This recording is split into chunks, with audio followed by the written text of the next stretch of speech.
Before I say anything else, I want to name something that rarely gets said out loud.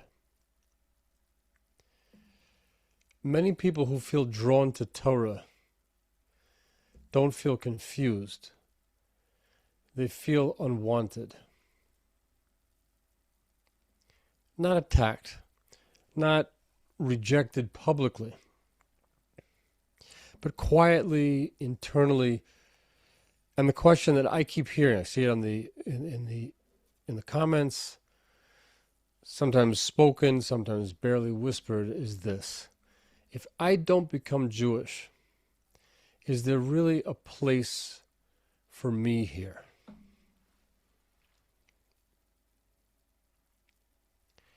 Not as an idea, not as a theological category, but as a human being standing before God. Because when there's no missionary call, when there's no pressure to convert, and especially when what is offered instead is the Noahide laws, it can feel less like dignity and more like being kept at arm's length. And for some, it even feels like this: if I'm being told to keep Noahide laws instead of the 613 mitzvot, does that mean I'm being limited or held back or politely excluded? So tonight I want to address that feeling directly. Not defensively and not sentimentally, but honestly. Through the language of covenant, of responsibility, and purpose. Most of this pain comes from a single assumption. And it's an assumption formed long before anyone encounters Torah. Most people, many people, grow up with a certain expectation of what a religion looks like. They expect recruitment because they're familiar with religions whose adherents are charged with universalizing their faiths, expanding a new relationship with God until it engulfs the whole world, until triumph is measured by spread and conversion. So in those systems, the role of a believer is to establish God's dominion over the whole world, to make God king by numbers, to make truth real by the perceived expansion of this whole thing. But Torah begins from a completely different premise, and this is really, really important. Judaism does not seek to establish God as king of the world, at least not alone. It recognizes and it proclaims and it accepts his kingship because he already is. As we see in Psalms chapter 24, verse 1, the earth is Hashem's and all that fills it. And in Psalms 93, verse 1, Hashem reigns, he is clothed in majesty. God's kingship is not achieved through conversion alone. It was established from the very first act of creation. And yet, it's also true we have a concept, Ein melech b'lo am. There is no king without a people who acknowledge him. Well, creation establishes God's sovereignty. The covenants that we have with him makes it known. Human beings don't create God's kingship. But we are invited and obligated to enter it as conscious subjects of the king, choosing a relationship with him over indifference. And as we see in Isaiah chapter 6, verse 3, the whole earth is filled with his glory. It's already filled with his glory. So, Judaism does not expand in order to win.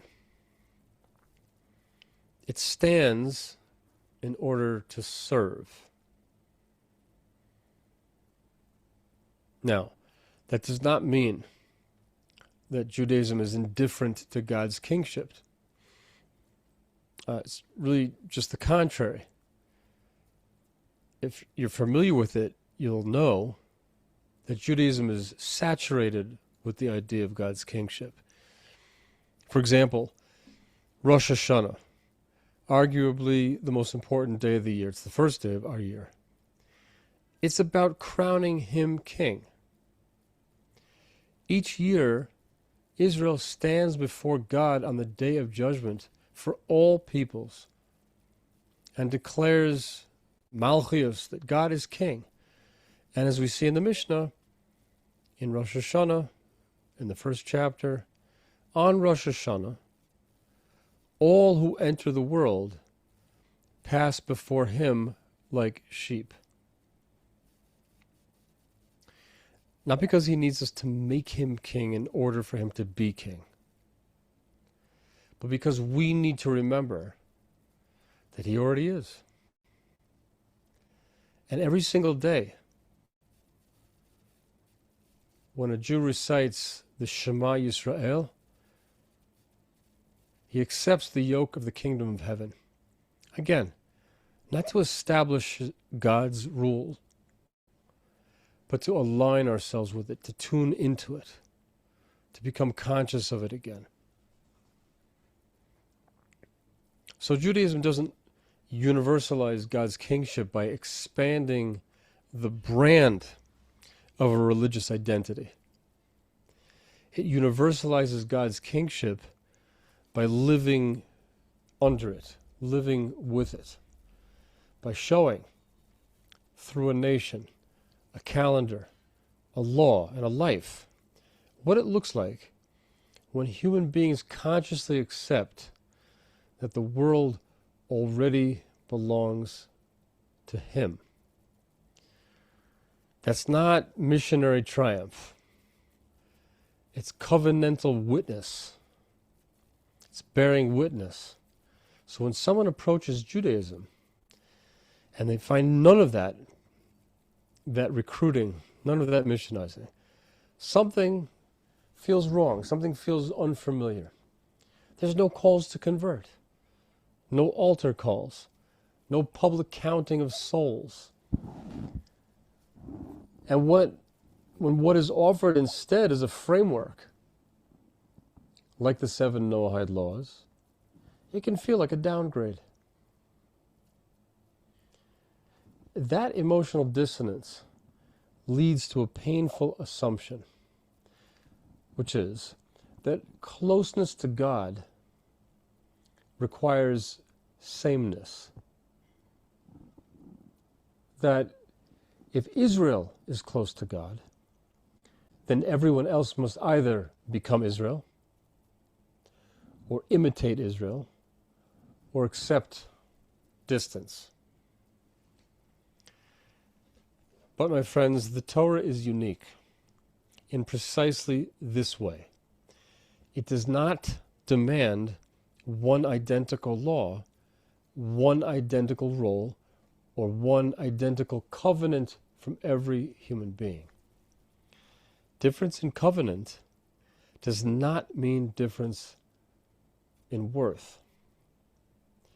It does mean difference in mission. There's a place in Torah for each and every person, but it's not assigned automatically. It must be discovered. You have to walk that road. You have to uncover it for yourself. It has to be accepted, and it has to be lived. Now, at this point, an honest question naturally will arise. You know, many people who are here, many people who are interested in these things are coming from a religious background or a religious tradition of some kind where they did things in places with family at specific times of the year. So the question can be, what about holidays, observances, rituals, community? What does a lived Noahide life actually look like in real time? And that's a real question. And it's an important one. But it's not the first question. Before we ask how to live this covenant, we have to be certain that the covenant itself is real, that it's dignified, that it's wanted.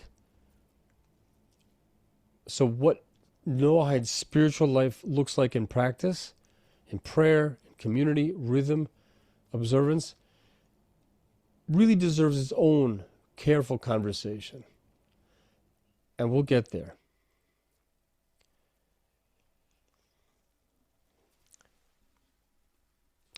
Torah never describes a future where Israel stands alone while the rest of humanity just watches. From the beginning, the vision is one humanity, one God, with Israel at the core, carrying a unique covenant, and the nations standing with Israel, not behind it. It's a unique role. Israel bears a heavy burden. 613 commandments, national responsibility, and historical exposure. That burden was never meant to be universal. And humanity was never meant to disappear into Israel. And Israel was never meant to be replaced.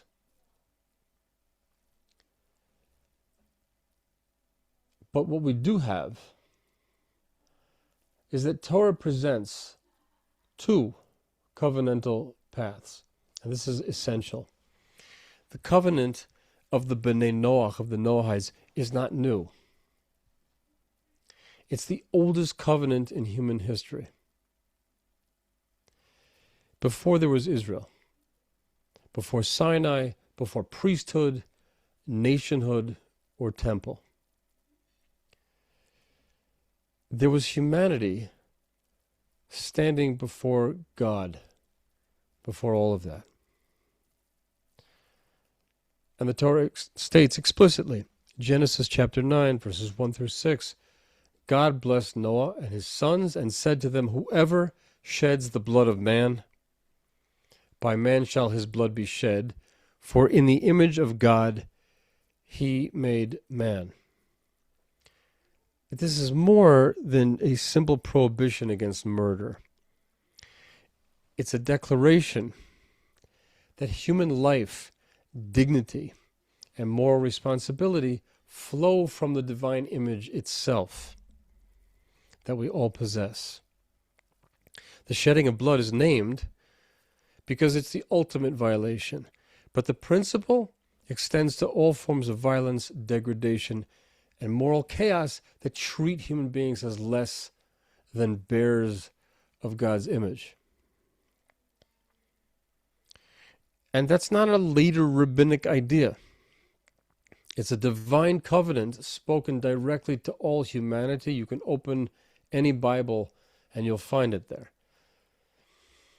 Our sages did later articulate its contours, but they did not invent it. And as the Rambam writes, Moses, our teacher, commanded from the mouth of the Almighty to compel all of the inhabitants of this world to accept the commandments given to the sons of Noah from ancient days. This is in the Mishnah Torah, Hilchot Melachim, chapter 8, halacha 10. Just think about that for a second, because it's establishing something very radical. That the Noahide covenant is not Judaism light. It's the moral constitution of humanity. There are many countries in this world defined by borders that separate. But this is a constitution that binds everybody together. Israel's covenant comes later at Sinai, and for a different purpose. As the Torah itself says in Exodus chapter 19, verse 6, "You shall be to me a kingdom of priests and a holy nation." Now, it does sound like exclusivity at the outset, but we have to remember something very, very important. Because people get very hung up on this language of a priestly nation, chosen people. Don't forget that priests exist for others. Israel's covenant is a calling to service. The Noahide covenant is the original human covenant. It's the moral foundation of civilization itself. Both covenants face the same direction. Alignment with Hashem, moral responsibility, and a world that is ordered by divine truth. The difference is not how close each one is to God. The difference is mission. So, let me name this feeling directly, because I see this also. It feels like the Jews don't actually want us.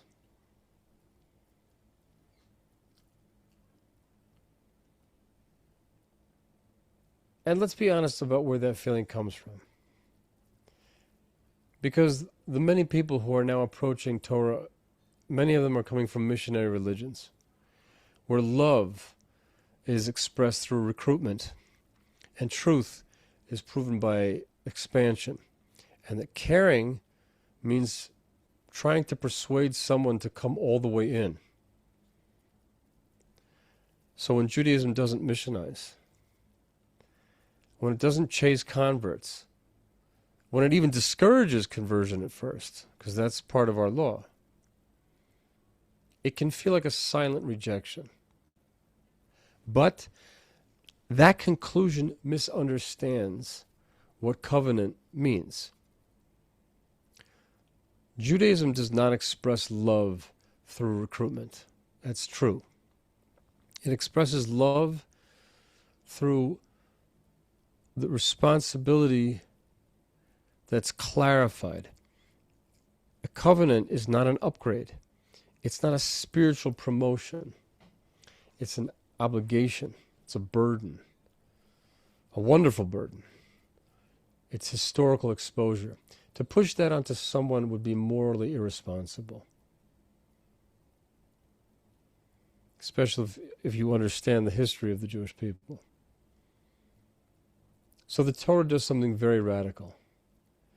It says, you already stand before God. You already have a covenant. You are not spiritually deficient. If Jews truly did not want you, we would insist that you become Jewish in order to matter in the grand scheme of this thing. The fact that the Torah allows you to stand fully before God without conversion is not rejection. It's dignity. And the prophetic vision of the Torah depends on this. As we see in Zephaniah chapter 3, verse 9, then I will turn to the peoples a pure language, that they may all call upon the name of Hashem to serve him with one shoulder. That world doesn't happen without the B'nai Noach. You're not the fringe. You're the future.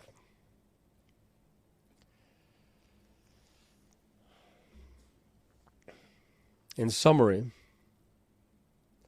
Hashem is not the God of Israel instead of being the God of humanity. He's the God of all of us. And the Torah is not tribal law. It's the moral architecture of reality, or as some like to call it, the blueprint of creation.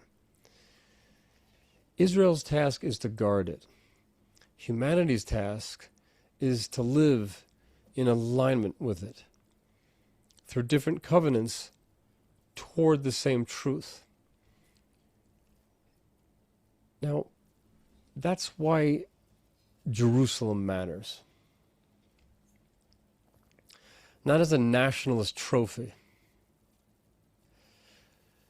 but also not as something that's ownerless or undefined. The Torah is very clear. The land belongs to Hashem. As the verse says in Leviticus chapter 25, verse 23, for the land is mine, for you are strangers and sojourners with me. And Hashem, in his will, designated this land as a home for the Jewish people, not because of superiority, but because that's where this covenant is supposed to play out. As it says in Psalms chapter 132, verse 13, for Hashem has chosen Zion, he has desired it for his dwelling. Israel's return to the land is not a claim of ownership over God. It's obedience to God's designation. And yet the prophets insist on something equally clear.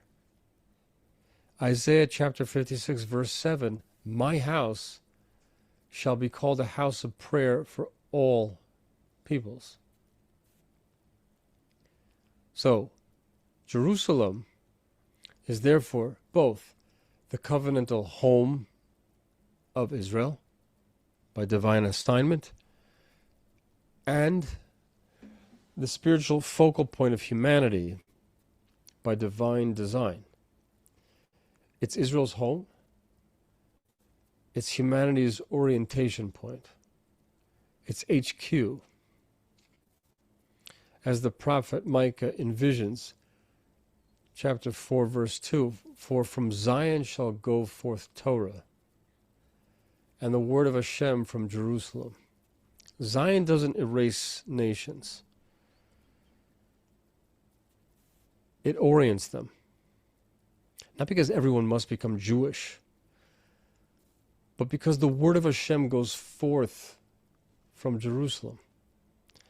And everyone ultimately faces the same God.